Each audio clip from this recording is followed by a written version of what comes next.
Hi, Chloe. Good morning, Angela. It's How lovely you to doing? see you. All good. Yes, good, thank you. How's things been with you? Manic. So I've just got over isolation. So I isolated myself because I had a continuous cough. And it's quite remarkable that you feel like your liberty is taken away from you when you can't leave your house. Yeah, I bet.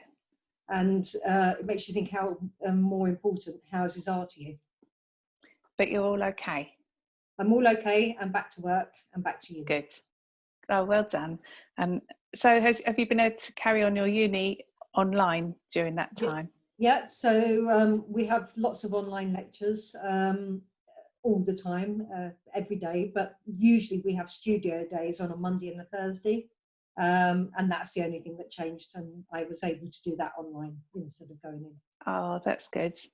I bet it's been lovely getting to know everyone on your course, and it must be really exciting at the beginning, especially. It's a long time. It's been hard to get to know them so quickly because everyone's behind large screens, so we haven't actually been able to talk.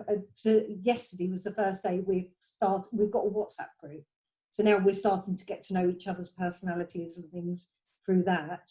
And then yesterday we all kind of started. Oh, how lovely. Are many of them local, or are they all from all around the country? We've got a couple of local ones, so I'm sure you're blurring the lines. I'm sure there's a lot of sensible younger people that you're at uni with as well, so I'm sure you'll meet in the middle. Yeah, no. I wanted to ask a few things about your background, really, because I'd love to, because you spoke about your biophilic design, and I just would love to expand on it a little bit, but also would love to know how you got to that point a bit as well, if we've got time. So did you study graphics then? Is that what you... So I did an HND, a Higher National Diploma in Graphic Design. I got accepted on my degree and my HND, but I thought that 3-4 years was too long, so I opted for 2 years, which is quite different. So I very much went in an unconventional way. So I did graphic design, an HND. Oh, okay. I left with high grades, but I left during the not the first ever recession, but way back when. And was it in the early 90s? Might have been. Yeah, same. So the jobs were, I was leaving university, college, literally as people graduating now are, into an economy that was really, really difficult.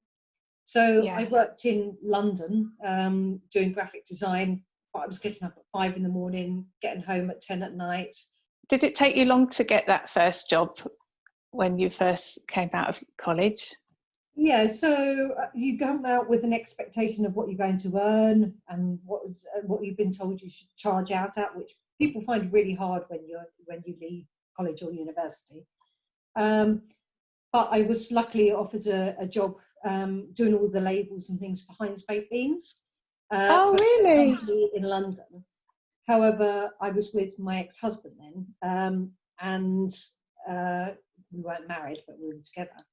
And he worked in a restaurant, and I was getting up at 5 a.m, and it kind of didn't work.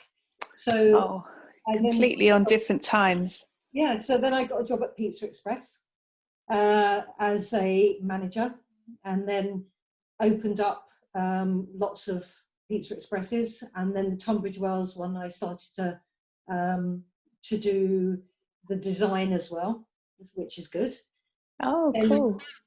Basically had children, got married, had children, and then started working for estate agents, and then as my children were about 2.5, decided to do design again, but I came in the interior route rather than the graphic design route.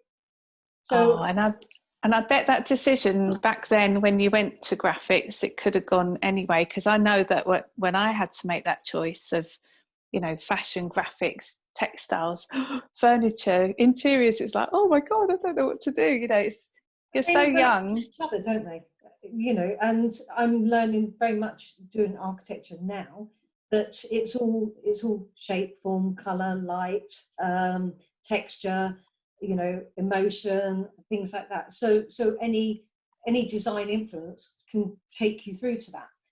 So my start of my interior design, I was lucky to get Hove Rugby Club, which was funded by the National Lottery, and that was my first ever design job. Oh, was it? Fantastic. Yeah. So I had a completely different journey into doing design than some people, and then doing interior design for 20 years, very successfully. I've got a diverse clientele, which is really good. But you know, when you get to a stage, maybe you don't, when you feel like you're rinsing and repeating. So you kind of rinse, repeat. Yeah, you can get stuck in a and I love learning. I've done project management, I've done upholstery, I've done so many different qualifications. And the thing I get from that is it's brought back a whole new sense of creativity. But more so than that, it's a new way of design. So we're creating happier, healthier environments. So all of my biophilic design, which I've learned and honed my skills on, I'm then going to be able to put that with what I'm learning at university, especially with Duncan Baker Brown, which I think I mentioned on every course so far, teaching us new materials to use, you know. So they use oyster shells as an aggregate to make tiles, or, you know, things like that. There's so many more ways, which I know that's your speciality, and it's a great thing. Do you not feel like our specialities are something that you just want everyone to do? I really do. I just think I'm glad that, you know, it's people are knowing us for it, and you know, and I'm really wanting to share my knowledge with our industry. But I just think, you know, I just can't wait for our industry to catch up, and kind of health, well-being, sustainability, it just all goes together for me. And I think really can't wait for that to be the norm. It's kind of like a relationship, isn't it? You know, because nature can give us so much and make us feel less stressed, happier, healthier, and it's proven to do that. I think once we respect nature for giving us that, then it's going to be hard to abuse nature so much. And you know, the younger generation are brilliant at now looking at different ways to build and everything else. And I think everyone, to be quite honest, my life could have been easier if I'd just stayed earning the money, doing what I need to do, without taking time out as well as working to do architecture, you know, to learn this whole different thing. But no, that wouldn't have made, that's not a legacy I want to leave behind. I just don't think in our industry we can stand still like that, really. I mean, both for our own enjoyment of what we do, but you know, we just need to constantly learn. I think it's very, very important. I say that to students. I get approached quite a lot by students for help with dissertations and things like that. And I kind of say, you know, this is 4 years, but you know, that's not the end of it. You know, you're going to have to carry on keeping up to speed with things, and just going into areas of your own interest with design. It's really important. You know, I'm so pleased for you, and you picked the right place to study it with Duncan. And you know, well, we are at Brighton, we are environmentally literate now from day one. There's no building things in the normal way for us anymore. No. We're going to be the first architectural designers, architects, landscape designers, whoever, bringing this forward into a new way of being. And it needs. I'm sure Duncan's not teaching you to use concrete and. No. So at the moment we're a reading architecture module, but our focus is on Sussex University. So, is it? That was 1954. Sir Basil Spence was given Sussex University. But what's interesting there is the use of materials. He was very much influenced by Corbusier, so used a lot of concrete because it could be moulded. But what's apparent to me is he worked very closely with a landscape designer, and you can see that the buildings weren't allowed to be any taller than the trees there on site.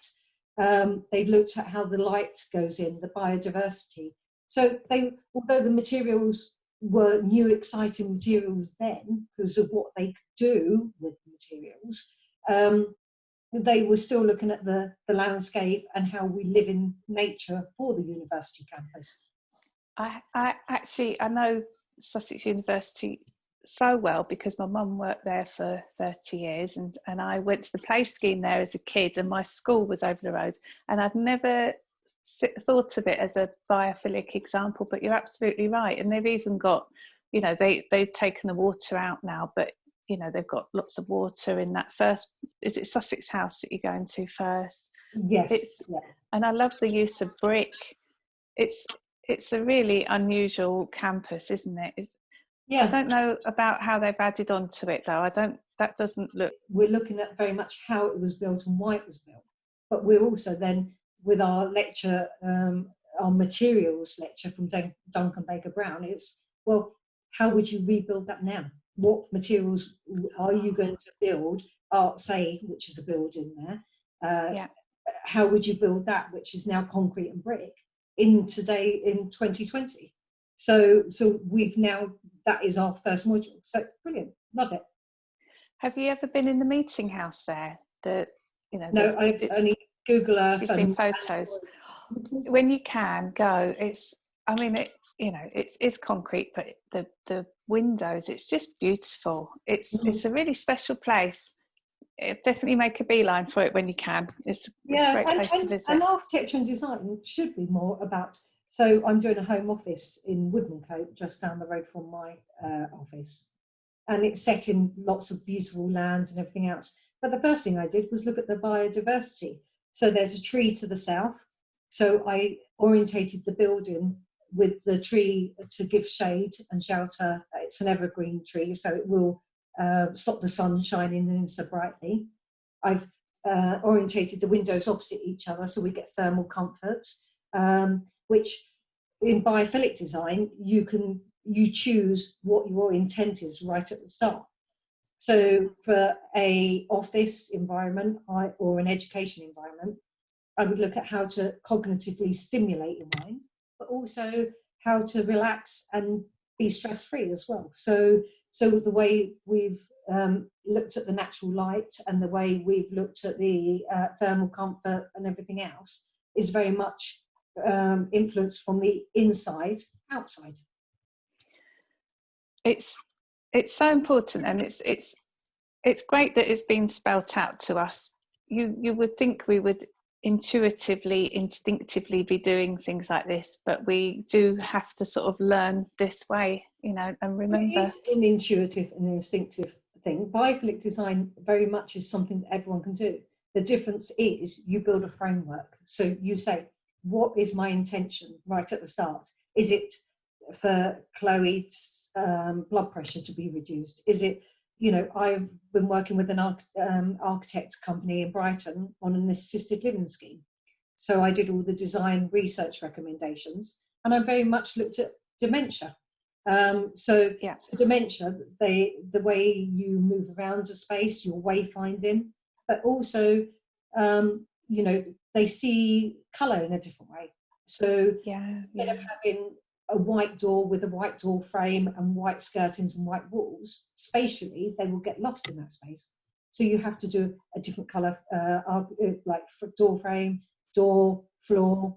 It's for them to spatially be orientated and to be focused. So there's so many interesting different things that biophilic design can actually, you know, channel towards. So it's very much intuition and instinctive, but you actually look at the science and what you're trying to achieve at each stage. So that's great that you start with the pain point like that. You know, we do that with our industry, but this is a different kind of looking at a pain point, isn't it? You know, I mean, I really want to. I think an ageing society. We are going to be known as an ageing society because we're living longer. But it's not acceptable, the homes, and especially during COVID, you know, so many deaths and things like that. We should be introducing more of a community atmosphere, getting them moving, more mobile, more fresh air, more natural light by looking, you know, a circadian clock and things like that. And that's how you can influence design differently. Are you finding your clients are coming to you because of your specialism, or is it just a value added that you can give to their projects? Is it a bit of both? Or? No, not. I think in some cases, if it's research and recommendations, then yes, absolutely, that's when coming to me for biophilic design. However, clients generally have been recommended to me or heard about me, and then we educate each other. So instead of me preaching and saying this is what you've got to do, it's just like, okay, we can design this in a different way. We can think about, actually, you've got deer in your land. How are this home office got deer all the way around? The landscape there. So what we're doing is we're looking at the roof. So we're doing a sedum roof, and then we're doing a rain chain. So I've got a big picture window out to the land, and then the rain chain is coming down, so the water element will de-stress them in the office. But also that's going to go into a trough to feed the deer. So we're just holistically.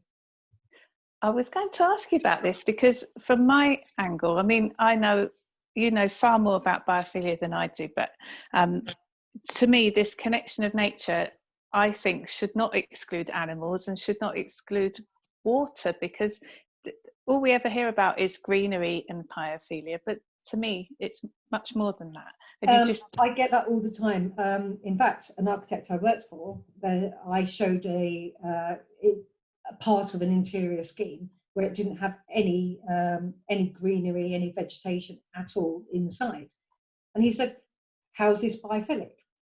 Because people associate, mainly because of Instagram, that biophilic design means plants or living walls. Yeah. That's just one pattern of biophilic design. Yeah. I just had a talk by a biophilic colour expert. There's no such thing as biophilic colour. That's one of the patterns that make a whole biophilic design. You can't just have one element and say it's biophilic now. You know, it doesn't work like that. It's the whole health and well-being and cognitive way we want to function that will give us that in the end.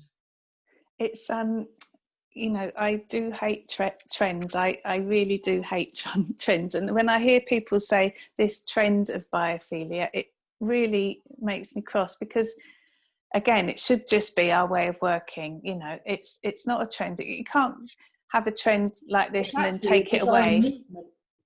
Because people believe in things, and biophilic design is a movement rather than a trend. And trends aren't sustainable, and trends come and go, and trends date. You know, you have to have something that is specifically, and that's, we were talking about this earlier. You have to, interior designers, architects, landscape, you have to look at who you're designing for and what you're designing for. And so many people can say, I'm an interior designer, whereas they shop well, or, you know. Yeah. And you know, we said this, there's no harm in just, you know, saying that you're somebody who's very good at choosing and specifying and sourcing things. That's, I mean, we both know that's a big skill to have. And I'd be the first one to use somebody who doesn't have the skill, but because I do interior architecture, biophilic design, there's some areas where I'm not as strong at, which is where I'll collaborate with somebody and get the best. So yeah, and I would always, you know, for a big scheme especially, I'd definitely bring in a lighting designer for a large scheme, or even for domestic clients if they're looking at kitchens and bathrooms. I say from the beginning, you know, they are really small, complicated areas of a house, but let's get the specialists in. You know, we can talk about finishes and layout and sort of general things, but when it gets down to the detail, I'm not precious about owning up and saying this is a specialism. Well, I had an interior designer who was given a bathroom design by a client. She didn't even know how the soil stack, how big that should be, the pipework, moving it away. So that's not a design, you know, finishing the tiles and things like that. Every single trade, you don't want to go back to revisit it. You don't want to be buying cheap taps and toilet seats that have toilet lids that don't close properly and things like that. It's just yes. you want it done once and you want it done yeah. in my opinion. So I just feel that we are as designers, we are a community. There, we can't know everything. I feel like I know a little bit about a lot. I know more than most about sustainability, but I'm very open to sort of, I don't feel like I'm an expert on all of it, and I don't mind saying that. Well, I think you're the same as me. It's important to not stand still and to learn. Yeah, you haven't absolutely. learned your trade and then that's it. You're that person. You're part of the Well Institute now, where you're learning about different Well, things. I've studied the Well Building Standards. I'm actually a FitWell ambassador. I took their course in the end. That's an amazing thing to do. So and you yes, yes, airflow and things like that as well. Human-centric design, yeah, and looking at the community as well as a building. It's absolutely fascinating, and on every project I do kind of apply the principles, even though it might be a small project. I still want to make sure that all the the comfort, the thermal comfort, the lighting, putting in as many things to make it a comfortable space for that human to be in, and a healthy space. Yeah, so yeah, I think a healthier environment. Carry on learning. And I don't know if you attended any of the Decorex talks last week. No. But I mean, I was really lucky to be asked on the panel, which was lovely, because I was on one last year as well. And I have to say, Decorex hasn't been an exhibition that I've been regularly visiting, but they are much more getting into the world of sustainability, wellness, health. There was some really interesting Instagram that you put on there about the Telegraph did a thing about a housing estates that the developers are now using mycelium and all sorts of what a great USP, and developers need to be leaving a legacy of that behind them. Well, yeah, because things like insulation, putting plastic all around you in your home, we'd much rather use things like mycelium as an insulation. I know that this is much more into the realms of an architect, but I'm very interested. Both the Well Standard and One Planet Living, which is this sustainability principles. It's based on the Sustainable Development Goals. I'm applying it to my own business at the moment, and but both of them encourage like early working groups on any project, so that all the stakeholders get involved at the early stage and the briefing stage, and so everyone's bought in, and the same thing. Yeah, getting that collaboration. Absolutely. So what do you want to do a quick fire questions, or shall we maybe do it that what would you recommend if someone was going back to college or leaving as a graduate? That's an idea. I mean, yeah, let's do that. I mean, I go to New Designers every year. I love to go and visit my uni stand. I went to Nottingham Trent University and I studied furniture, and while I was on the course it got named Furniture and Product Design. So I always go and make a beeline for my course and have a chat with students, and it's great. I actually was a new designer whenever it was. I was one of the award winners, which was fantastic. Great to sort of leave uni with. So, but I was really surprised that sustainability was only like an optional module that these students could take. So I would definitely urge anyone, whichever field of design you're looking at, but to make sure that sustainability is high on the agenda and not a choice. It takes a bit more time. Yeah. I don't charge for loads of my research. I'm researching for hours and hours every week. Nobody gets charged for that. It's just my product library is full of this stuff for when the clients come along. But it's my choice, and it's how I have to work. I can't do it any other way now. I can't put in stuff that is short term, short life. It's just not me anymore. I don't think anyone really should be now as well. No. I'm actually changing a lot of my suppliers now, so I've got some big brand names, and if their sustainability isn't up to par, I'm getting rid of those accounts now. So I'm not. It's just not something I want to do or align myself with anymore. No, I understand. If I was going to recommend, what about you? A graduate now who wants to be a designer, I would say, like MasterChef, start with the classics. Learn who the artists are of art history. Don't just copy what's on Instagram, or don't copy, but create. Find your own place, because that's what you will become. And don't expect to be the and they did that aspect of it. People who don't actually collaborate or show to be collaborating, it's not the way to go. We don't want marketeers becoming the interior designer bias, which is becoming the norm now. It takes a lot of time and dedication to actually learn your trade, and that's what people pay you money for, to be the expert and to stop making mistakes for them. So, and you?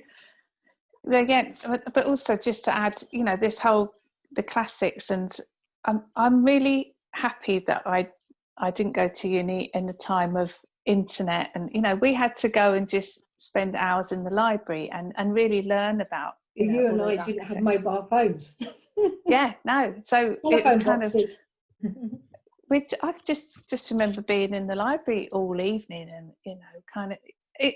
But those sources that you were using, that's the information that you do need to learn, even if you're a student now. Those, like you say, those standout designers and architects, you really need to learn about them and forget about all social media and that kind of influence. So Angela.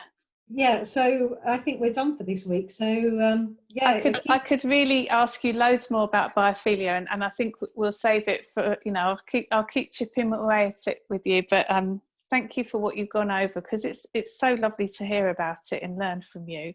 Yeah, and so thank you. And likewise, and keep all teaching us about all these new products, because I love seeing them as well. So I will. Definitely. Right, so we need more questions about what you'd like us to talk about, and we're going to be back in another 2 weeks. Oh, lovely. That would be great. Okay. Thanks. All right. Thanks, See Angela. You. Bye. See you. Bye. Bye.